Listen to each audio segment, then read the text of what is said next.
app ထွက်ချင်တဲ့ယောက်ျားလေးတွေအတွက်ဘယ် insight တွေလောက်ရမလဲဘလို့အစားအသောက်တွေစားမလဲဆိုတော့ဒီနေ့အတိအကျပြောပြပေးမယ်ပထမဦးဆုံးအနေနဲ့ insight တွေအရင်စလုပ်ကြရအောင် insight က3မျိုးပဲနံပါတ်1 insight က CS ဂျင်းထဲမှာဒါမျိုးခုံတွေရှိတတ်တယ်ဒီလိုခုံလေးမှာ6တော့ဒီလိုလေးချိတ်လိုက်ချိတ်ပြီးရင်ယောက်ျားလေးဆိုတော့ယောက်ျားလိုပဲအားပါလို့ကိုနိုင်တဲ့အလေးတုံးကိုကင်အလေးတုံးကိုဒီလိုအပေါ်မြောက်ထားပြီးဆင်းတဲ့ချိန်မှာဒီလိုလေးထိမ့်ပြီးဆင်းဘိုက်ကြွက်သားကိုပဲညှစ်အသက်ဝအောင်ရှူသွင်းပြီးဒီလိုပြန်ထထိမ့်ပြီးဆင်းဒီ insight ကဘိုက်ကြွက်သားတစ်ခုလုံးကိုထိတာတော့မှန်တယ်ဒါပေမဲ့အပေါ်ဘက်အပိုင်းကိုပိုပြီးများသောအဖြစ်ထိတယ်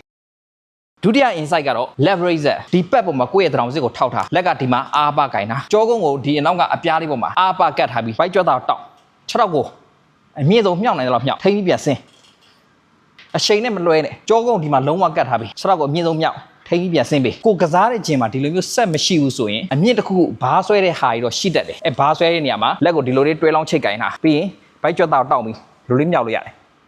ဖြည်းဖြည်းလေးထိန်းပြန်ဆင်းဒီ insight ကအောက်ဘိုက်ကြွက်သားကအဓိကထိစေတာပေါ့နောက်ဆုံးတစ်ခုကတော့ကိုယ့်ရဲ့ဘိုက်တစ်ပြင်လုံးနေမကဘဲနဲ့ခါးပေးပါထိစေတဲ့ bicycle တွေ့သွားကြမယ်လက်ကိုကိုယ့်ရဲ့ခေါင်းတော်မှာထားဒူးလေးဒီလိုလေးမြောက်ထားပြီးရင်ဘယ်ဘက်တရောင်နဲ့ညာဘက်ဒူးဒီလိုလေးထိဘယ်ဘက်ခြေထောက်တော့ဆန့်လိုက်ပေါ့ပြီးနောက်တစ်ဖက်ဒီ insight ကလည်းမထင်တယ်လို့တော်တော်ပင်ပန်းတယ်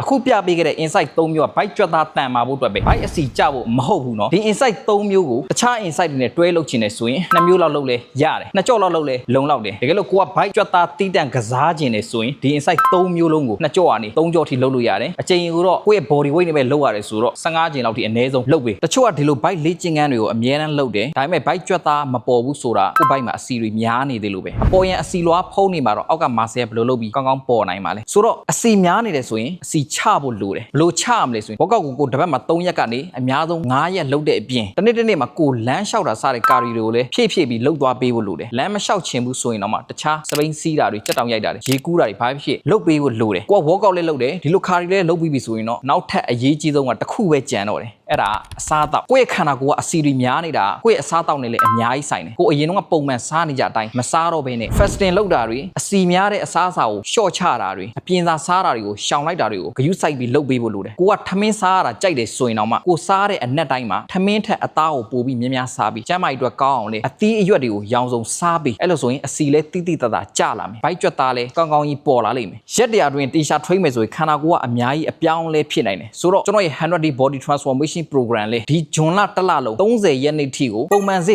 3သိန်းခွဲကနေအခု2သိန်းခွဲနဲ့ TikTok ရဲ့ chat box Facebook page ရဲ့ Messenger ကနေဆက်သွယ်ပြီး sign up လုပ်လို့ရပါတယ်